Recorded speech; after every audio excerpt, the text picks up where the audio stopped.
అదే RTV app వార్తల్ని క్షణాల్లో చదివే అవకాశం ఉంటుంది. ఒక న్యూస్ పేపర్, ఒక టెలివిజన్ ఛానల్ మీ చేతుల్లో ఎప్పుడూ ఉంటాయి.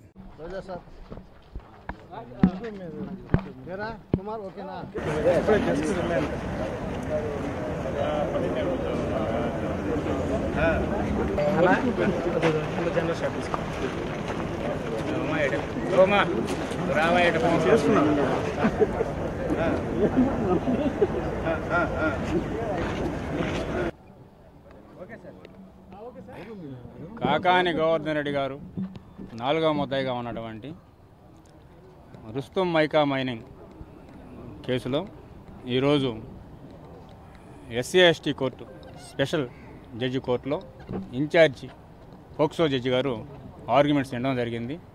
ప్రాసిక్యూషన్ వారు రిటన్ ఆర్గ్యుమెంట్స్ చేశారు, కానీ వాళ్ళ వాదనలు వినిపించడానికి టైం అడిగారు.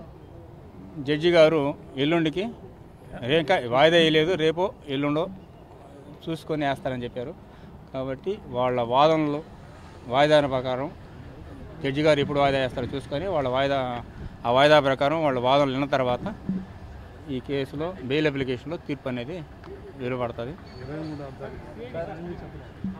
అది ఈరోజు మళ్ళీ వాళ్ళు ఫర్దర్ కస్టడీ కావాలని పిటిషన్ వేశారు, కానీ ఆ కస్టడీ పిటిషన్ ఇంతవరకు నమోదు చేయలేదు. ఎందుకంటే ఆల్రెడీ 3 రోజులు కస్టడీ జరిగింది కాబట్టి ఇంకా ఫర్దర్ కస్టడీ ఏం అవసరం ఉంటుందని ప్రశ్నించడం జరిగింది. దాని మీద వాళ్ళు కోర్టు వారిని సాటిస్ఫై చేయితే దాని మీద నమోదు చేయడం జరుగుతుంది. లేదంటే కోర్టు వారి ఇష్ట ప్రకారం కస్టడీ ఇష్టాలు అనేది బేస్ అయి ఉంటుంది. పీటీ వారెంట్ అనేది గుంటూరు కేసు. అది గుంటూరు కేసులో పీటీ వారెంట్ ఇప్పుడు ఈ కోర్టులో ఈరోజు వాయిదా ఉన్నది కాబట్టి ఈ కోర్టులో వీడియో కాన్ఫరెన్స్లో అటెండ్ అవ్వడం జరిగింది గోవర్ధన్ రెడ్డి గారు. తర్వాత పీటీ వారెంట్ మీద ఇప్పుడు తీసుకుపోతారనేది అది వాళ్ళ గుంటూరు సిబిసిడికి సంబంధించిన ఇష్యూ. మాకు సంబంధించి పీటీ వారెంట్ అక్కడ ఇచ్చారన్నారు, గుంటూరులో ఇచ్చారన్నారు. మరి వాడు ఎప్పుడు తీసుకుపోతారనేది వాళ్ళ ఇష్టం. రిమాండ్ ఆటోమేటిక్గా బెయిల్ అప్లికేషన్ పెండింగ్ ఉన్నది, బెయిల్ రాలేదు కాబట్టి ఆటోమేటిక్గా రిమాండ్ పొడిగడం జరుగుతుంది. 14 రోజులు ఆటోమేటిక్గా ఉంటుంది. 23కి ఖచ్చితంగా మేము డిఫెన్స్ కౌన్సిల్గా బెయిల్ వస్తుందని ఆశిస్తాం. మెరిట్స్ ఉందని కూడా మేము భావిస్తున్నాం. కాబట్టి ఆయన మీద పెట్టిన కేసు అక్రమం కేసు కాబట్టి దానికి సరైన ఆధారాలు లేవని చెప్పి మేము చెప్తా ఉన్నాం. ఆ క్రమంలో మాకు బెయిల్ ఇవ్వాలని చెప్పి మేము వాదిస్తున్నాం. కాబట్టి ఖచ్చితంగా బెయిల్ వస్తుందని మేము ఒప్పుతూ ఉన్నాం.